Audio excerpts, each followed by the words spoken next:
اعوذ باللہ من الشیطان الرجیم بسم اللہ الرحمن الرحیم ایاک نعبد و ایاک نستعین السلام علیکم نام ارشاد رزق کی طلب اور تلاش میں کیا کافر مومن کی کوئی تخصیص ہے کہ مومن نے کسی اور طریقے سے رزق تلاش کرنا ہے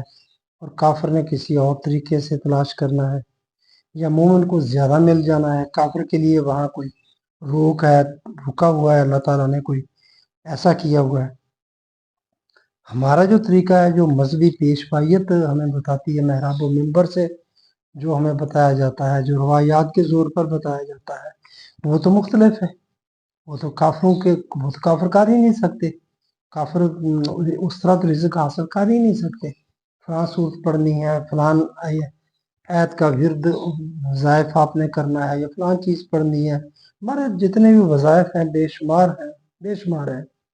کتابیں بری پڑی ہیں لکھی ہوئی، اور اس میں جتنی باقی بھی مشکلات حل ہوتی ہیں جن سے، ان میں سے 99% وظائف ایسے ہیں جن کے ساتھ یہ بھی ہوتا ہے کہ آپ کے رزق میں اضافہ ہوگا۔ تو وہ کافر کس طرح کرے؟ لیکن قرآن تو نہیں ایسا کہتا۔ قرآن کیا کہتا ہے، یہ بات میں آپ کے سامنے رکھنا چاہتا ہوں۔ یہ سورۃ بنی اسرائیل کی آیات کی روشنی میں، یہ 18 سے 20 تک، کہ کافر اور مسلمان کے مومن کے درمیان کوئی اللہ تعالیٰ نے تخصیص نہیں رکھی، میدان کھلا چھوڑا ہے۔ یہ جو طلب کرنی ہے، جستجو کرنی ہے، تلاش کرنی ہے رزق کی، یہ کافر اور مومن دونوں کے لیے برابر ہے۔ اللہ تعالیٰ نے یہ کائنات پوری ایک خزانے کی شکل میں سب انسانوں کے سامنے رکھ دی ہے، کسی خاص قوم کے لیے نہیں، ہر قوم کے لیے، ہر فرد کے لیے، کہ تم نے ادھر سے تلاش کرنا ہے، رزق تلاش کرنا ہے اپنی سعی، عمل اور جستجو اور علم کی بنا پر۔ وہ حاصل کر کے آپ نے اپنا پیٹ نہیں بھرنا، یہ خود غرضی ہے۔ اس کو ہم ترقی کہتے ہیں، یہ انفرادی ترقی ہے، یہ شداد کا طریقہ کار ہے۔ شداد نے ایسا کیا، اپنی جنت بنانے کی کوشش کی، اس کو انفرادی۔ نبی نے ایسا نہیں کیا۔ نبی اکرم صلی اللہ علیہ وآلہ وسلم نے یہ جسے ہم ترقی کہتے ہیں، ایسی انفرادی ترقی نبی صلی اللہ علیہ وآلہ وسلم نے نہیں کی۔ جیسا کہ ہم کرتے ہیں کہ دولت کے شرعی واجبات ادا کر کے باقی مال و دولت کو آپ جمع کر سکتے ہیں،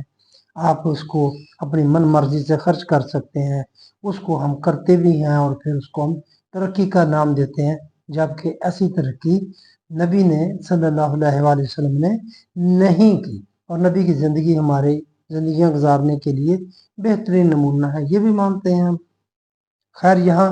رزق کے بارے میں بات ہو رہی ہے، کافر و مومن میں کوئی تخصیص ہے، کوئی فرق ہے؟ نہیں، کوئی فرق نہیں ہے۔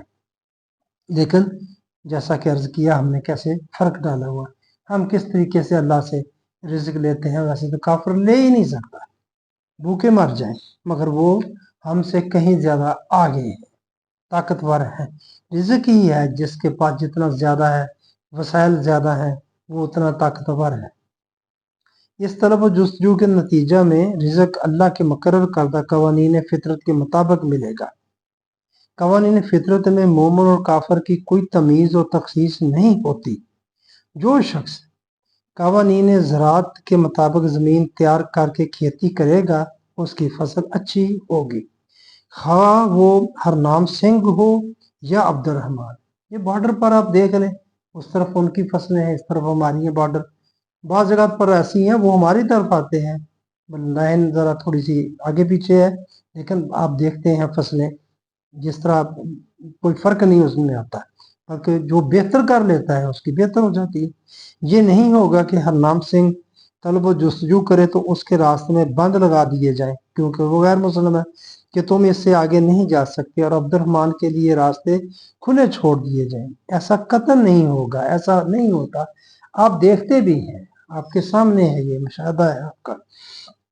دیکھیے قرآن کریم اس حقیقت کو کس وضاحت سے بیان کرتا ہے، جہاں کہتا ہے کہ آگے، یہ سورۃ بنی اسرائیل کی آیات میں آپ کے سامنے عرض کرتا ہوں، ان کا مفہوم بھی رکھتا ہوں۔ من کانا یرید العاجلۃ، عاجلہ جلدی والی،